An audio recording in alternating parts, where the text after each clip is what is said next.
आज हमारी लैब है अरेज़ के बारे में। ठीक है, अरेज़ में जब भी हम लोग कोई भी प्रोग्राम स्टार्ट करने हैं, हमने बेसिक स्ट्रक्चर लिखना है प्रोग्राम का।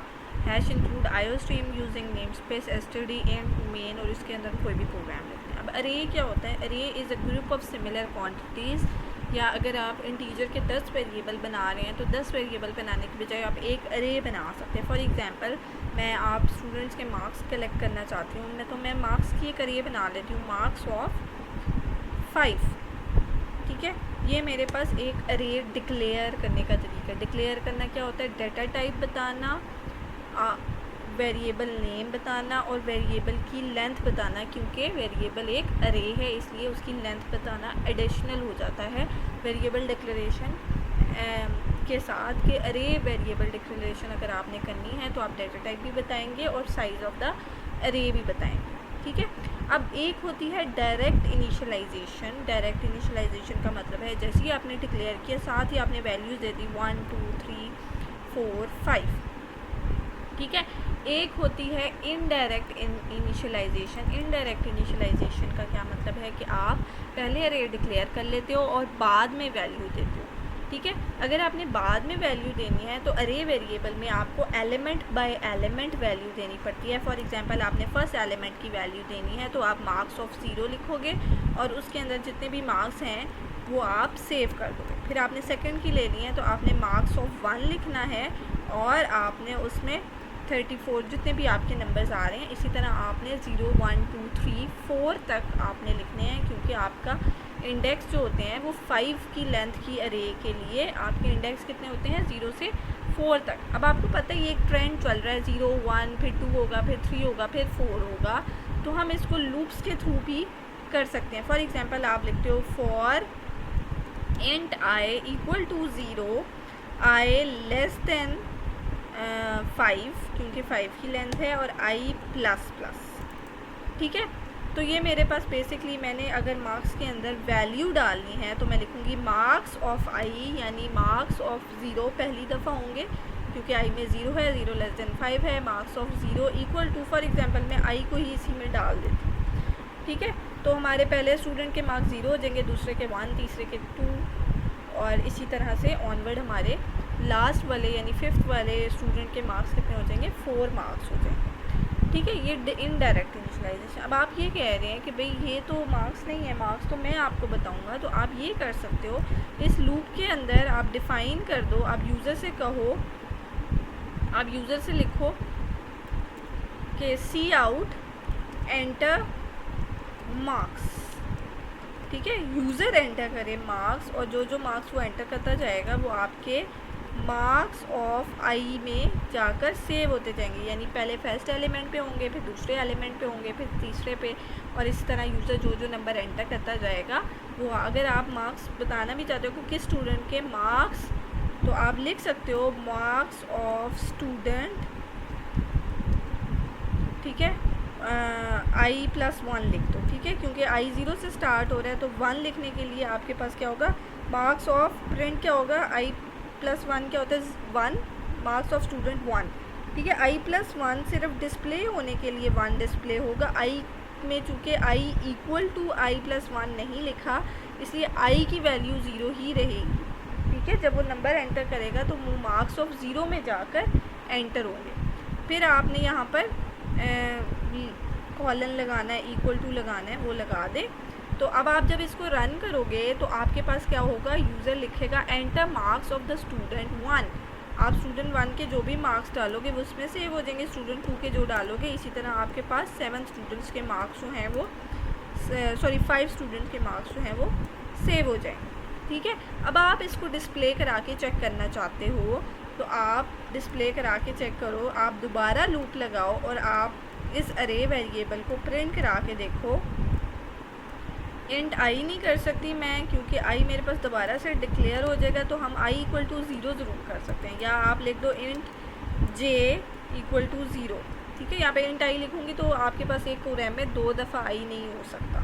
ठीक है, हो सकता है कुछ कंपाइलर्स में वो अलाउ कर दे क्योंकि इनर वेरिएबल होता है, लेकिन अच्छी प्रैक्टिस यही होती है कि आप डिफरेंट वेरिएबल्स लें। ठीक है, जे लेस देन 5, जे प्लस प्लस। ठीक है, अब आप लिखो सी आउट, आपके पास क्या है, मार्क्स ऑफ आई, ठीक है। जब आप ये लिखो और एंड एल प्रिंट करा दो। अब आप ये करो, ये चेक कर रहे हो बेसिकली, आप ये प्रिंट करा के चेक कर रहे हो कि इसके अंदर कौन सी वैल्यूज़ जो हैं वो सेव हो रही हैं, ठीक है। अब ये एरर क्या आया है, सॉरी आई तो हमने लिखा नहीं, हमने जे लिखा है, ठीक है। तो हमने marks of J equal print कराए हैं। अब आप नंबर एंटर करते जाएँ, 56, 77, 89, 98, 66। तो आप देखें इसी ऑर्डर में 56, 77, 89, 98 और 66 आपके मार्क्स जो हैं वो प्रिंट हो गए। इसका मतलब है कि अरे में बिल्कुल सही जाके मार्क्स जो हैं वो सेव हो रहे हैं, ठीक है। अब सम टाइम ये होता है कि आप 5 यहाँ पे भी लिख रहे हो, यहाँ पे भी 5 लिख रहे हो, यहाँ पे भी 5 लिख रहे हो। मैं अगर आपको कहूँ एक स्टूडेंट आपने और ऐड करना है तो आपको यहाँ पे भी चेंज करना पड़ेगा, यहाँ पे भी चेंज करना पड़ेगा, यहाँ पे भी चेंज करना पड़ेगा। इसका तरीका ये है कि आप लेंथ का या किसी भी नाम से एक वेरिएबल बना लो और उसके अंदर उसकी लेंथ सेव कर लो। फॉर एग्जांपल मैं इसके अंदर 3 सेव कर लेती हूँ और उस लेंथ के वेरिएबल को मैं मार्क्स ऑफ लेंथ लिख देती हूँ, ठीक है, और यहाँ पर लेस देन लेंथ कर देती हूँ। तो अब आपकी जो भी लेंथ स्पेसिफाई होगी, अगर 3 है तो आपके ये 3 टाइम चलेगा, अगर 5 होती तो 5 टाइम चलता, ठीक है। अब मैंने 3 स्पेसिफाई की है तो मेरे पास वो 3 स्टूडेंट्स के मार्क्स मांगेगा, ठीक है। अब आप इसको और ज़्यादा डायनेमिक करना चाहते हैं, आप कहते हैं कि भाई नंबर ऑफ़ स्टूडेंट आप उसी से पूछें जिससे आप मार्क्स पूछ रहे हैं, तो आप इंट लेंथ लिखें, उसके बाद लिखें C out enter number of students, ठीक है। यूज़र आपके पास जो भी नंबर एंटर करेगा वो लेंथ के अंदर चला जाएगा। फॉर एग्जांपल वो 100 एंटर करता है तो आपके 100 स्टूडेंट्स की एक अरे बन जाएगी, ठीक है। उसने कहा enter number of student, for example मैंने 100 एंटर किया, अब वो मेरे से मार्क्स मांगता रहेगा जब तक के 100 नहीं आ जाते, ठीक है। तो ये आपके पास क्या है कि डायनेमिक तरीके से आप जो है वो प्रोग्राम को एक्सटेंड कर सकते हैं कि आपने लेंथ स्पेसिफाई कर दी। अगर 2 स्टूडेंट है किसी के तो वो 2 के लिए एंटर करे, 3 है तो 3 के लिए एंटर करे, 4 है तो 4 के लिए एंटर करें। अब आप इस प्रोग्राम से बेसिकली कर क्या सकते हो, आप यूज़र से पूछो कितने स्टूडेंट्स हैं, आप उतने स्टूडेंट की अरे बना लो, यूज़र से हर स्टूडेंट के मार्क्स पूछो। अब मैं आपको कहती हूँ कि आपको सारे स्टूडेंट के मार्क्स हैं और मेरा प्रोग्राम क्या करेगा, आप जितने भी मार्क्स एंटर करोगे आपको उन मार्क्स की एवरेज कैलकुलेट करके दे देगा, ठीक है। तो एवरेज कैलकुलेट करने के लिए हमें सबसे पहले क्या कैलकुलेट करना पड़ता है, सारे नंबर्स का सम और टोटल नंबर ऑफ़ मार्क्स हमें पता होना चाहिए। टोटल नंबर ऑफ़ मार्क्स हमें पता है कि हमारे पास जितने स्टूडेंट होंगे उतने ही हमारे पास क्या है, उतनी ही हमारी लेंथ होगी क्लास की साइज़ की। एवरेज क्या होता है आपके पास, total marks divided by size, ठीक है, नहीं total marks divided by actual marks, यही होता है ना। अच्छा, आप क्या करेंगे, पहले सबसे पहले आपको क्या चाहिए, सम चाहिए। अब आपके पास अरे किसके इंटीजर की है तो आप इंटीजर में ही सम ले लो। आप एक इंट सम वेरिएबल ले लो और उसको 0 से इनिशियलाइज़ कर लो। 0 से क्यों करते हैं, क्योंकि 0 एडिटिव आइडेंटिटी है, ठीक है। अगर आपने मार्क्स का सम कैलकुलेट करना है तो आप सम को जो है वो 0 इनिशियलाइज, अगर आपने मार्क्स को मल्टीप्लाई करना हो तो आप मल्टीप्लिकेटिव आइडेंटिटी लगाते 1 लगाते, लेकिन आपने सम का ऑपरेशन परफॉर्म करना है तो आप इसमें एडिटिव आइडेंटिटी लगाओगे, ठीक है। Sum plus equal to marks of J, ठीक है।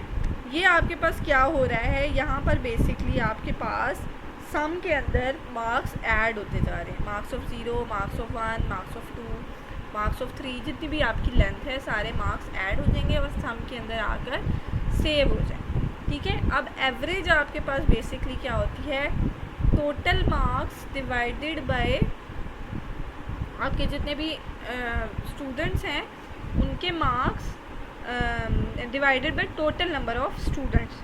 तो आपने सम कैलकुलेट कर लिया, टोटल नंबर ऑफ़ स्टूडेंट्स आपको पता है आपके पास लेंथ के अंदर सेव है, तो आपका एवरेज बेसिकली क्या हो जाएगा, आप फ्लोट एवरेज ले लोगे। एक फ्लोट एवरेज, चूँकि वेरिएबल डिक्लेरेशन शुरू में होती है इसलिए हम फ्लोट एवरेज भी शुरू में ले लेते हैं, ठीक है। आप इसको नीचे भी ले सकते हैं, कोई इशू नहीं है, लेकिन बेस्ट प्रैक्टिस ये है कि आप शुरू में ले लें। अब आपने लिखना है average equal to sum divided by total number of student. अब आप देख रहे हो कि आपके पास डिवीजन ऑपरेटर आ रहा है, ठीक है। डिवीजन ऑपरेटर में अगर आपके पास ऐसी लेंथ आ जाती है जिसको सम से डिवाइड करके पॉइंट में वैल्यू आती है, तो वो आपके पास पॉइंट में वैल्यू सेव नहीं करेगा, क्योंकि आपका सम भी इंटीजर है और लेंथ भी इंटीजर है। तो हम क्या करते हैं, सम को हम टाइप कास्ट कर देते हैं फ्लोट में। सम की जो भी वैल्यू है उसको फ्लोट में कन्वर्ट कर दो और उसको लेंथ से डिवाइड करो, तो आपका आंसर जो भी आएगा वो फ्लोट में आएगा और आपकी क्लास एवरेज कैलकुलेट हो जाएगी। अब आप प्रिंट कर दो क्लास एवरेज इक्वल टू, आप जो भी एवरेज के वेरिएबल के अंदर वैल्यू आ रही है वो आपकी प्रिंट हो जाएगी।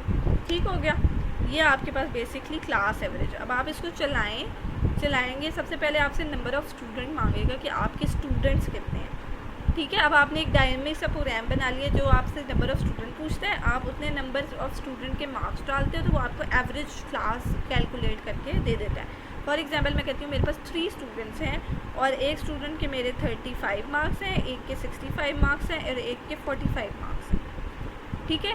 तो एवरेज उसने कैलकुलेट करके दे दिए, 48 ऑन एवरेज आपके मार्क्स आ रहे हैं, ठीक है। इन तीनों को उसने जमा किया और फिर 3 से डिवाइड कर दिया, तो हमारे पास क्लास एवरेज कैलकुलेट हो गया। तो ये एक हमने थोड़ा यूज़फुल सा प्रोग्राम बना लिया और बड़े ईजीली बना लिया कि अगर हम वेरिएबल्स के थ्रू बनाने बैठते तो फिर हमें इस तरह से डायनेमिक ना हो सकता कि हम जितने मर्जी स्टूडेंट लें, जितने मर्जी मार्क्स एंटर करें, जैसे मर्जी सम कैलकुलेट हो। इजी तरीके से आपने लूप्स अप्लाई किए, अरेज अप्लाई किए।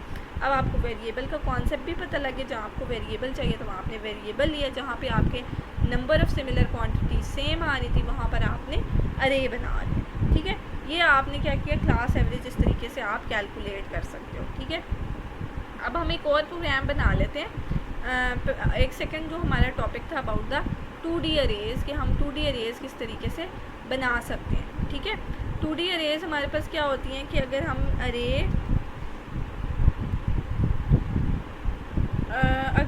अरे की डायमेंशन ज़्यादा लेना चाहिए। अभी हमारे पास क्या है, एक ही डायमेंशन में हम कर सकते हैं। जैसे हमारे पास मैट्रिक्स होते हैं, मैट्रिक्स से हमारे पास क्या होते हैं कि आपके पास रो कॉलम दोनों चीज़ों में डिवाइड होते हैं। तो हम 2D अरेज किस तरीके से बना सकते हैं और मैट्रिक्स में भी उसको यूज़ कर सकते हैं, उसको भी हम देख लेते हैं, ठीक है। इंट मेन और रिटर्न 0, ठीक है। ये बेसिक स्ट्रक्चर हो गया हमारे प्रोग्राम का। अब हमने 2D अरे लेनी है। 2D अरे हमारे पास फॉर एग्जांपल हम एक मैट्रिक्स ले लेते हैं 2x2 का, ठीक है। इसी को आप उसी तरह डायनेमिक कर सकते हैं कि रो नंबर ऑफ़ रोज़ पूछ लें और नंबर ऑफ़ कॉलम पूछ लें और यहाँ पे रो कॉलम लिख लें, ठीक है। 2x2 का आपने मैट्रिक्स ले लिया। इसकी आप डायरेक्ट इनिशियलाइजेशन भी कर सकते हैं, ठीक है। डायरेक्ट इनिशियलाइजेशन आप कैसे करेंगे कि आपने लिखना है 1 2 और 3 4, ये आपके पास क्या है,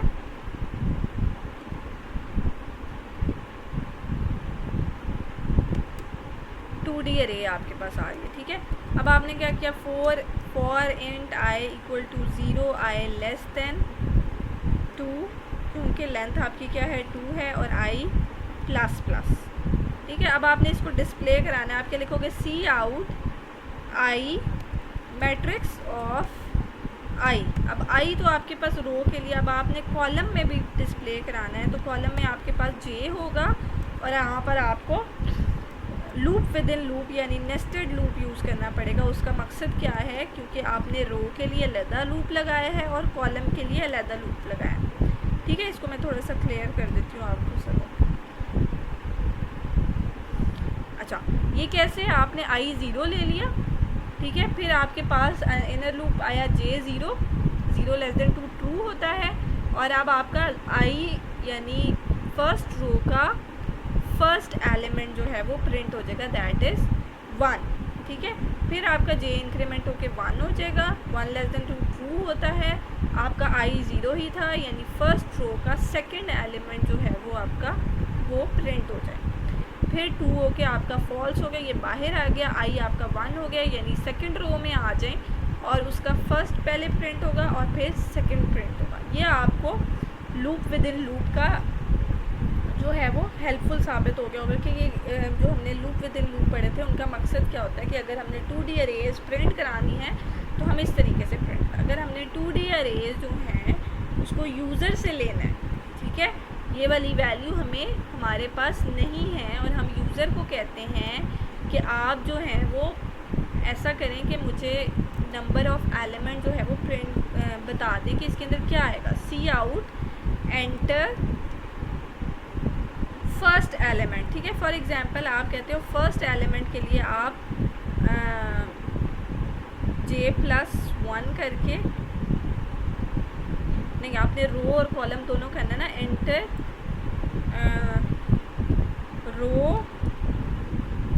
रो आपकी क्या है I+1, ठीक है,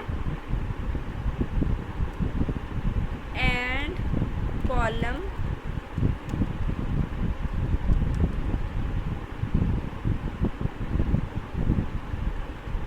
J+1 आपका आ गया, ठीक है। होपफुली ये क्लियर होगा कि आपके पास सिंपल स्क्रीन पे प्रिंट हो रहा है enter row 1 and column 1 value, ठीक है। आपने यूज़र को मैसेज दे दिया कि आप ऐसा करें कि पहले रो की पहले कॉलम की वैल्यू एंटर करें और सी इन आपने करा लिया मैट्रिक्स ऑफ IJ, ठीक है। जब आपका ये दूसरी दफ़ा चलेगा तो वो बताएगा कि आपकी वैल्यू जो है वो कहाँ आ रही है। अब हम इसको चला के देखते हैं, इक्वल इसको चलाएंगे आप देखें, आपको वो प्रॉपर बताएगा कि पहले रो की पहला एलिमेंट प्रिंट करें, for row 1 and column 1 value आप जो भी वैल्यू एंटर करेंगे, फिर रो 1 एंड कॉलम 2 वैल्यू आप जो भी वैल्यू एंटर करेंगे, फिर रो 2 और कॉलम 1 वैल्यू 5 और रो 2 और कॉलम 2 वैल्यू आपने 7, ठीक है। अब ये आपने वैल्यू प्रिंट करा दी। अब आपने इस मैट्रिक्स को प्रिंट करा के देखना है कि इधर के आपका मैट्रिक्स सही प्रिंट हुआ है या नहीं। तो आप इसको लिखो I = 0, I <2, I++, ठीक हो गया। फिर आप दोबारा लिखो फॉर J = 0, J<2, J++, ठीक है। अब आपने प्रिंट कराना है सी आउट मैट्रिक्स ऑफ IJ,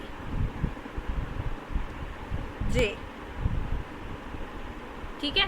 पहली दफ़ा अब आपने ये देखो कि आपके मैट्रिक्स के बाद टैब स्पेस प्रिंट हो जाए \T, तो आप इस तरीके से इसको करोगे कि जब भी आपका जो भी रो चल रही हो उसका पहले कॉलम की वैल्यू आएगी, फिर टैब स्पेस आ जाएगी, फिर दूसरे कॉलम की वैल्यू, फिर टैब स्पेस। मैट्रिक्स ऐसे ही होते हैं ना।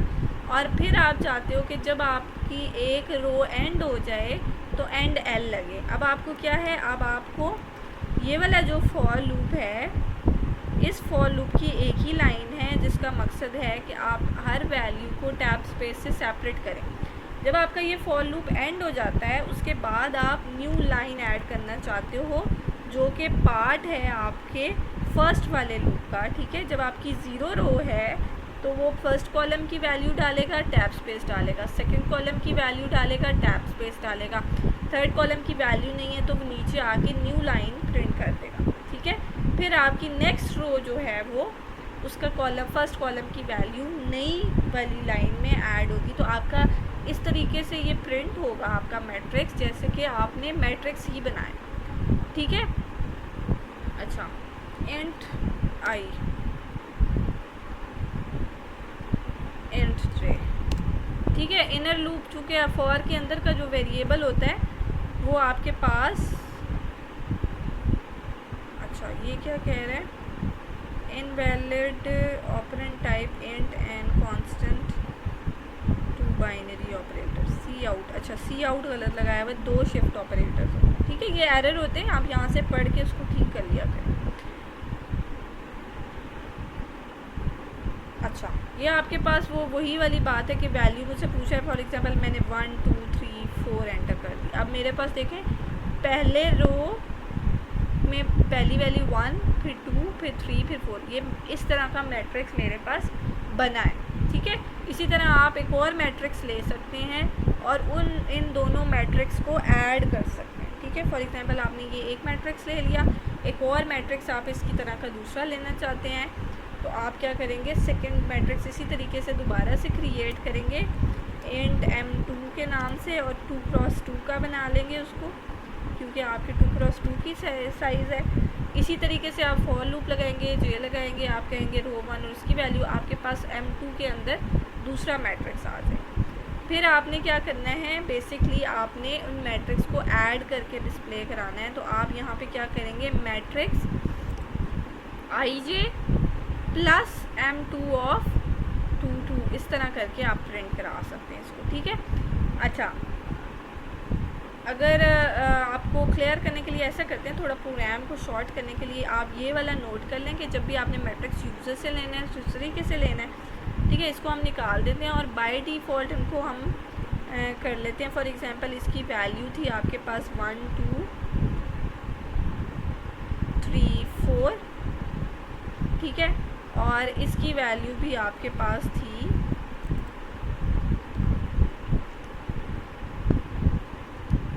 2 7 2 5 फॉर एग्जांपल 6 7, ठीक है। ये आपके पास वैल्यूज़ थी। अब आपने क्या करना है, इनका प्लस प्रिंट कराना है। तो आप ये भी कर सकते हो, एक और वेरिएबल ले लो, उसमें प्लस कर लो।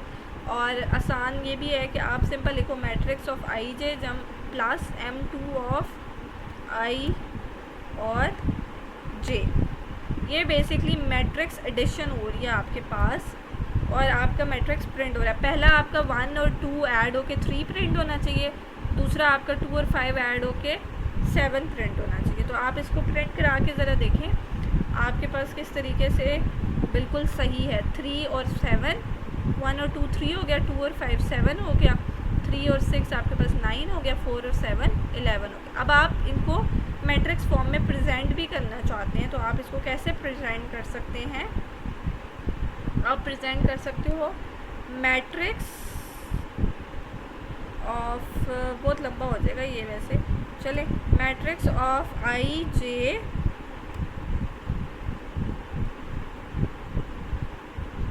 नहीं, इसके लिए अलहदा से लूप लगाना पड़ेगा,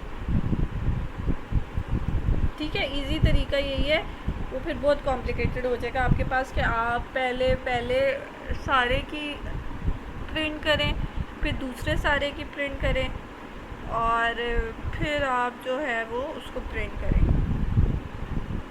अगर इसको ऐसा करते हैं स्टेटमेंट्स मल्टीपल स्टेटमेंट्स में कर लेते हैं ताकि आपको क्लियर हो जाए। ये तो आपको पता है सम प्रिंट हो रहा है। इससे पहले आपने क्या करना है, सी आउट, पहले आपने मैट्रिक्स पहला वाला करना है, पहले का नाम मैट्रिक्स था आई जे, ठीक है। और उसके बाद आपने क्या करना है, टैब स्पेस प्रिंट करनी है \t और फिर आपने कैसे प्रिंट होगा, आई जे प्रिंट होगा, उसका टैब स्पेस प्रिंट होगा और उसके बाद आपके पास दोबारा से उसका सेकेंड एलिमेंट प्रिंट होगा और ये लूप विदिन लूप लगेगा, ठीक है। वो बहुत कॉम्प्लिकेटेड हो जाएगा, इसलिए आप उसको अगर कोई समझना चाहता है तो उसको मैं बाद में समझा दूँगी कि वो किस तरीके से आप करेंगे। अभी ये है कि आप सिर्फ ये देख लें कि आपका जो रिज़ल्टेंट है वो इस तरीके से प्रिंट हो रहा है। अगर आपने इसको अलग-अलग प्रिंट कराना है तो आप आसान तरीका ये है कि आप इस पूरे को कॉपी करें और इसके अंदर सी आउट मैट्रिक्स सिर्फ ये प्रिंट करा दें, फिर दोबारा कॉपी करें और सिर्फ ये प्रिंट करा दें और फिर दोबारा कॉपी करें और ये दोनों प्रिंट करा दें, ठीक है। तो ये आपके पास बेसिकली मैट्रिक्स की एडिशन का एक छोटा सा प्रोग्राम बन रहा है। अब आपने करना ये है कि आपने यूज़र से जो है वो मैट्रिक्स लेने, ठीक है, यूज़र से आपने मैट्रिक्स लेने हैं और उन मैट्रिक्स को आपने उन मैट्रिक्स का सम कैलकुलेट करना, ठीक है। आपके जितने ज़्यादा आप डायनेमिक करेंगे उतने आपके मार्क्स हैं। दो ही प्रोग्राम इस लैब के एंड में मैंने आपको दिए हैं। एक तो ये कि आपने जिस तरह से हमने ये लिया कि आपने नंबर ऑफ़ एम्प्लॉयज़ पूछना है उसके बाद आपने एम्प्लॉयज़ की सैलरीज़ कलेक्ट करनी है और उन सैलरीज़ का आपने एवरेज बताना है कि एवरेज सैलरी जो है वो आपके पास क्या आ रही है। ठीक है, ये बेसिकली आपने अरे वाली जो 1D अरे के रेफरेंस से आपने ये बताना है, और 2D अरे की रेफरेंस से आपने मैट्रिक्स को जो है ना आपने डायनेमिक कर देना है। डायनेमिक करने का मतलब ये है कि आपने यूज़र से पूछना है कि आपने कितने क्रॉस कितने का मैट्रिक्स लेना है। ठीक है, उस तरह के फिर आपने 2 मैट्रिक्स क्रिएट कर लेने हैं और उन दोनों मैट्रिक्स की वैल्यूज़ आपने यूज़र से लेनी है और फिर उन दोनों का सम कैलकुलेट करके आपने जो है वो प्रिंट कराना है। अब ये सारी चीज़ें मैंने आपको डिफ़ाइन कर दी हैं, आपने सिर्फ इनको कंबाइन करना है। ठीक है, मेरा आइडिया था कि मैं आपको वो भी बताऊंगी कि हम ग्रेटर और लेस कैसे बनाते हैं, सॉर्टिंग किस तरीके से करते हैं, लेकिन ये जो है वो काफ़ी कॉम्प्लिकेटेड हो रहा है, इसलिए आप लोग ये कर लें। नेक्स्ट में हम लोग देख लेंगे कि हम किस तरीके से मैक्सिमम, मिनिमम और एवरेज जो है वो वैल्यू कैलकुलेट कर सकते हैं। अभी आप सिर्फ ये कर लें कि एवरेज सैलरीज़ कैलकुलेट कर लें। नेक्स्ट टाइम मैं आपको बता दूँगी कि आप मैक्सिमम सैलरी कैसे निकाल सकते हैं, मिनिमम सैलरी कैसे निकाल सकते हैं और एवरेज सैलरी किस तरीके से निकाल सकते हैं। ठीक है, इसी तरह आपने अरे वाले में क्या करना है, आपने 2 मैट्रिसेस लेने, उन 2 मैट्रिसेस के आपने एडिशन और सब्ट्रैक्शन जो है वो रिजल्टेंट आपने प्रिंट करानी है। ठीक है, करेंगे आप बार बार ये वाले लूप जो है वो कॉपी करेंगे और फिर इनको पेस्ट कर देंगे तो आपका ये रिजल्टेंट मैट्रिक्स जो है वो बन जाएगा। Thank you.